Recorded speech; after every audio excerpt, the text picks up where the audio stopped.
رمضان المبارک کا مہینہ اللہ تعالیٰ نے ایک بار پھر ہمیں عطا فرمایا ہے۔ یہ جو مہینہ آتا ہے نا، ایک مسلمان کے لیے اللہ کی طرف سے بہت بڑی نعمت ہے۔ اس نعمت کا اندازہ شاید ہمیں اس وقت ہوگا جب ہماری آنکھیں بند ہو جائیں گی۔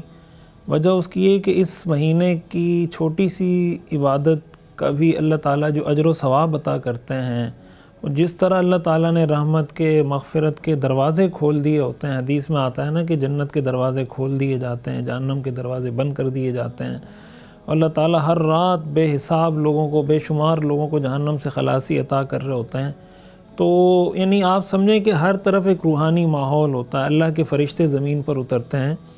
اس میں بحیثیت مسلمان ایک بہت اہم چیز جو ہر مسلمان کو سیکھنی اور سمجھنی چاہیے اور اس پر عمل کرنا چاہیے، وہ یہ کہ رمضان کا مہینہ اللہ کی طرف سے ایک روحانیت کا مہینہ ہے۔ یعنی اس میں انسان کا دل لگتا ہے، نماز پڑھنے میں دل لگتا ہے، تلاوت کرنے میں دل لگتا ہے، سخاوت کرنے میں دل لگتا ہے۔ جتنے نیکی کے کام ہیں آپ دیکھیں، رمضان کے علاوہ وہ نیکی کے کام ہم پابندی سے نہیں کر پا رہے ہوتے جو ہم رمضان میں کر رہے ہوتے ہیں۔ اس کے اندر بہت زیادہ ضرورت اس بات کی ہے کہ ہم دین کی ضروری چیزیں سیکھ لیں۔ یعنی ہم یہ نیت کریں کہ بھائی یہ جو میرا رمضان گزرے گا نا، تو رمضان شروع ہونے سے پہلے مجھے دین کی ضروری معلومات کتنی تھیں، جو دین کی بنیادی نالج ہے، بیسک نالج۔ یعنی بیسک نالج سے میری مراد یہ کہ ہر وہ معلومات یا ہر وہ علم جس کا جاننا کسی مسلمان کے لیے فرض ہے۔ مثال کے طور پر میں آپ کے سامنے اس کی چند مثالیں رکھوں۔ ہماری زندگی کے مختلف پہلو ہیں نا۔ ہم مثلا نماز پڑھتے ہیں تو پہلے یہ دیکھ لیں کہ بھائی میں اب تک نماز پڑھتا رہا ہوں، کیا میری نماز ٹھیک ہے؟ میں نماز میں تلاوت کرتا ہوں، کیا میں قرآن کو صحیح طریقے سے پڑھ سکتا ہوں؟ میرا تلفظ، میری تجوید، یہ ساری چیزیں ٹھیک ہیں؟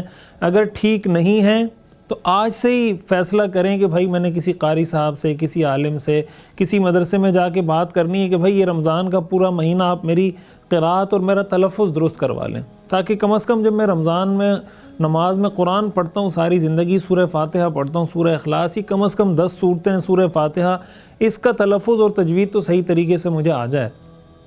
یہ ایک چیز ہے۔ اسی طرح انسان کی پھر نماز کے مسائل کہ بھئی میں جس طریقے سے نماز پڑھ رہا ہوں، آپ کسی مفتی صاحب کے پاس چلے جائیں، اپنے امام صاحب کے پاس چلے جائیں کہ بھئی میں اس طریقے سے نماز پڑھتا ہوں۔ ہمارے تبلیغی حضرات کا ماشاءاللہ بڑا بہترین طریقہ ہے کہ وہ کہتے ہیں بھئی میں آپ کو اپنی نماز دکھاتا ہوں کہ میں ایسے نماز پڑھتا ہوں۔ دوسرا کہتا ہے میں آپ کو اپنی نماز دکھاتا ہوں، اور اس طرح ایک دوسرے کی غلطیوں کی اس میں اصلاح ہو رہی ہوتی ہے۔ بڑا بہترین طریقہ ہے۔ تو نماز اپنی دیکھ لیں، ریویو کر لیں۔ یعنی آپ یہ سمجھیں، اگر میری گفتگو کا آپ خلاصہ نکالیں کہ یہ جو مہینہ ہے نا، یہ اپنے سارے معاملات کو پر ریویو کرنے کا، نظر ثانی کرنے کا مہینہ ہے کہ ساری چیزوں کو ایک دفعہ ری چیک کر لیں، دوبارہ دیکھ لیں۔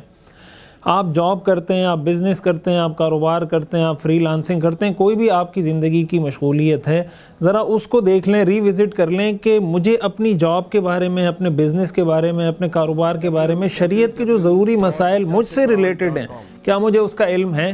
اگر نہیں ہے تو یہ فیصلہ آج کریں کہ میں نے اپنی جاب، اپنے بزنس، جو بھی میرا سورس آف انکم ہے، اس سے متعلق شریعت کے ضروری مسائل سیکھنا ہے۔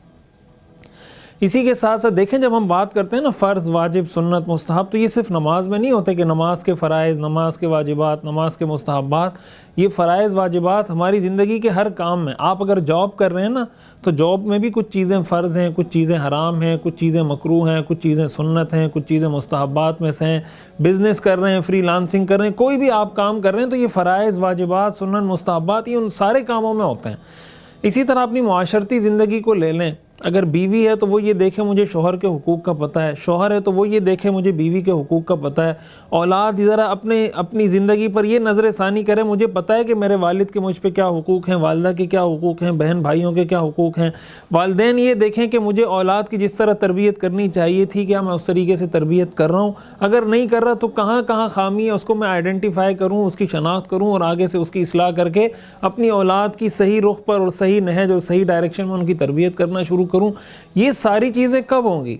یہ اس وقت ہوں گی جب ہم رمضان کے مہینے کو لرننگ کا مہینہ، سیکھنے کا مہینہ، تعلم کا مہینہ بنائیں گے، اور اپنی زندگی کو ری وزٹ کریں گے، اس پر ریویو کریں گے، اس پر نظر ثانی کریں گے، اور یہ فیصلہ کریں گے کہ بھائی رمضان جب شروع ہوا تھا تو عبادات کے بارے میں، معاملات کے بارے میں، معاشرت کے بارے میں، اخلاقیات کے بارے میں مجھ میں کیا کیا غلطیاں تھیں، میں کہاں کہاں کن کن مسائل کے بارے میں جاہل تھا، مجھے علم نہیں تھا، اور رمضان گزرنے کے بعد مجھے کن کن مسائل کا پتہ چلا، میری زندگی میں کیا کیا بہتری آئی۔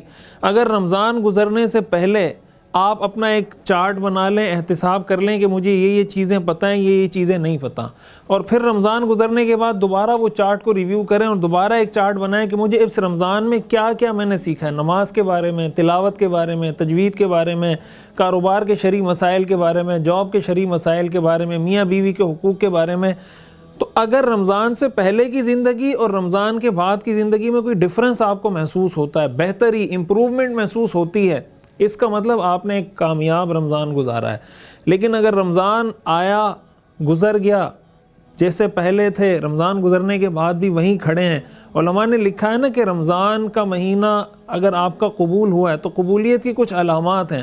ان علامات میں سے ایک علامت یہ ہے کہ رمضان شروع ہونے سے پہلے اور رمضان ختم ہونے کے بعد آپ کی زندگی میں کوئی بہتری آئی یا نہیں آئی۔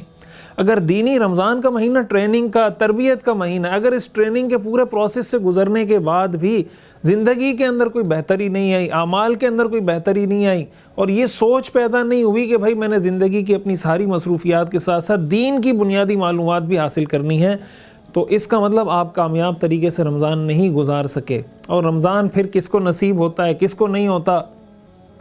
کتنے لوگ ہیں جو پچھلے رمضان میں زندہ تھے، موجود تھے، اس رمضان میں وہ قبروں میں اتر چکے ہیں۔ اگر وہ بہت کوشش کریں، بہت چاہیں کہ ہم 1 روزہ رکھ لیں، 2 رکعت پڑھ لیں، 1 پارہ تلاوت کر لیں، نماز کے مسائل سیکھ لیں، کیا وہ سیکھ سکتے ہیں؟ تو کیا ہمارے پاس اس بات کی کوئی شیورٹی، کوئی گارنٹی، کوئی پرچی ہے ہمارے پاس کہ بھئی اگلے رمضان تک ہم زندہ ہوں گے؟ کس کو اگلا رمضان نصیب ہوتا ہے، کس کو نہیں ہوتا؟ بس اس رمضان کو ایسے گزاریں کہ یہ میری زندگی کا آخری رمضان ہے اور اس کو بہتر سے بہتر طریقے سے گزارنا ہے۔